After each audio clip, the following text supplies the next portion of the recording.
నా పేరు డాక్టర్ అశ్విన్ కుమార్ రెడ్డి అండి.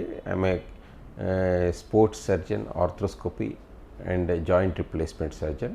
ఈ మోకాళ్ళ లోపల ఏదైతే మీరు ఈ టిక్ టిక్ అనే సౌండ్ ఇది సహజంగా కూడా వస్తాయండి ఇవి. ఓకే, అది ఎందు మూలంగా అనేది మనకు లోపల ఏంటంటే మోకాళ్ళ లోపల మనకి నెగిటివ్ ప్రెషర్ ఈ కీలే కాదు, ఏ కీలైనా కూడా మనకు లోపల నెగిటివ్ ప్రెషర్ ఉంటుంది. ఓకే, సో నెగిటివ్ ప్రెషర్ మూలాన మనకి ఈ సౌండ్స్ వస్తూ ఉంటాయి. ఈ సౌండ్స్ అనేది మనకి ఏంటంటే పెద్దగా మనకి దాన్ని పట్టించుకోవాల్సిన అవసరం లేదు. ఎప్పుడైతే మనకి ఏమైనా నొప్పితో కూడిన సౌండ్ వస్తుందో అప్పుడు మాత్రం మనకు ఎందుకు ఆ కారణం అనేది మనం చూసుకోవాల్సి వస్తుంది.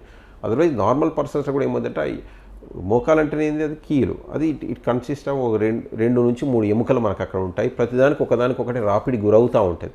మనకు అంత రాపిడి గురవుతున్నప్పుడు, అంత ఫ్రిక్షన్ గురవుతూ ఉన్నప్పుడు, అంత బరువును మన దాన్ని మోచుకుంటా కూడా మనకి ఏంటంటే అంత పని చేస్తున్నప్పుడు అలా పక్కకి ఏంటంటే ఆ మూమెంట్లో మనకు చిన్న చిన్న శబ్దాలు అనేది మనకు వస్తూ ఉంటాయి. దాంట్లో నొప్పి లేనంత వరకు మనకు ఏ శబ్దాలు వచ్చినా కూడా it is not going to create any of the problem దానికి. ఓకే, ఓన్లీ పెయిన్తో అసోసియేట్ అయినప్పుడు మనకు వచ్చే ఏవైతే మనకి ఈ శబ్దాలు ఉన్నాయో వాటిని మాత్రం అది ఎక్కడి నుంచి వస్తుంది ఆ శబ్దం అనేది మనం ఫైండ్ అవుట్ చేసుకోవాల్సి వస్తుంది.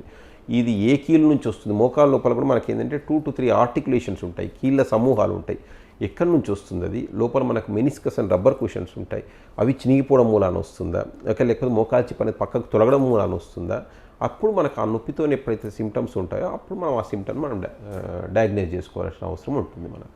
ఫస్ట్ ఏంటంటే ఈ మోకాళ్ళ నొప్పులు అనేది అసలు ఎందుకు వచ్చింది నొప్పి అనేది మనకు చాలా ఇంపార్టెంట్. ఓకే, మోకాళ్ళ నొప్పి అనగానే మోకాళ్ళ అరుగుదలకు మనం చేయించుకోవడం అనేది అది జస్ట్ ఎ ఫూలిష్నెస్. అసలు వాట్ ఈజ్ ద కాజ్, అసలు దేని మూలంగా వచ్చింది, ఎప్పటి నుంచి వచ్చింది, వయసు రీత్యా వచ్చిందా, మనకి ఏమైనా దెబ్బ తగిలి వచ్చిందా? ఓకే, ఏమీ దెబ్బ తగలకున్నా వయసు రీత్యా లేకుండా కూడా మనకు మోకాళ్ళ నొప్పులు వస్తూ ఉంటాయి. ఓకే, అసలు ఎందుకు, కారణం ఏంటి, ఇది మనకు కావాల్సింది. ఒకటి ఏమవుతుందంటే వయసు రీత్యా వచ్చే మనకు మోకాళ్ళ నొప్పులు ఏంటంటే కొన్ని సంవత్సరాల తరబడి కొంచెంగా మనకు పెరుగుకుంటూ ఒక స్థాయిలో మనకి ఎక్కువ అవుతుంది. అప్పుడు మనకి ఏంటంటే వయసు రీత్యా వచ్చిన మోకాళ్ళ నొప్పులు అంటాము. దీనికి సంబంధించిన ట్రీట్మెంట్ ప్రక్రియలు చాలా ఉన్నాయి. అంటే ఏ స్టేజ్లో మనం దీన్ని డయాగ్నైజ్ చేస్తామండి. రెండవది మనకు కాలుకు దెబ్బ తగలడం మూలాన, అంటే కొన్నిసార్లు ఏమవుతుందంటే చిన్న కాలు బెనకడం మూలాన ఇట్లాంటివి మనం నడుస్తుంటాం, నార్మల్గా నడుస్తూ ఉంటాం, కానీ ఆ నడకలో కూడా ఏంటంటే మనకు కొంచెం తేడా రావడము. ఓకే, ఎప్పుడు కొంచెం ఏంటంటే కుంటినట్టు నడవడము ఇట్లా ఉంటుంది. అప్పుడు మనకి ఏంటంటే లిగమెంట్ ఇంజరీస్ జరిగినాయా, లోపల మెనిస్కల్ ఇంజరీలు జరిగినాయా, లేక గుజ్జుకి ఏమన్నా ఇంజరీ జరిగిందా దీనికని చెప్పేసి మనము ఫైండ్ అవుట్ చేయాల్సి వస్తుంది. ఇంకో ప్రక్రియ, ఏ కారణం కూడా మనకు లేకుండా శరీరంలో ఎక్కడన్నా ఇన్ఫెక్షన్ ఉన్నప్పుడు, మనం ఎప్పుడైనా జ్వరంతో బాధపడినప్పుడు, లేకపోతే మూత్రనాళాలు మనకి ఇన్ఫెక్షన్ లాంటివి ఉన్నప్పుడు కూడా మనకి ఏంటంటే మనకు మోకాళ్ళ లోపల కానీ కీళ్ళు కానీ మనకు వాపు వచ్చి లోపల నీరు చేయడం జరుగుతుంది. ఆ కారణంతో కూడా మనకు కీళ్ళ నొప్పులు వస్తాయి. అది కాకుండా రకరకాల జబ్బులు, రుమటాయిడ్ ఆర్థరైటిస్ కానీ, ఎస్ఎల్ఈ కానివ్వండి, సోరియాటిక్ ఆర్థరైటిస్ కానివ్వండి, అంటే శరీరంలో వేరే భాగాలకు సంబంధించిన జబ్బులు ఉన్నప్పుడు కూడా అది మనకు కీళ్ళ లోపల, జాయింట్ లోపల మేనిఫెస్ట్ అవుతుంది. ఆ కారణాల ద్వారా మనకు మోకాళ్ళ నొప్పులు వచ్చినాయి. ఓకే, ఈ రీజన్ మనం అనేది first we have to get a diagnosis. అన్నిటికీ ఏంటంటే నీ రీప్లేస్మెంట్ అనేది పరిష్కారం కాదు.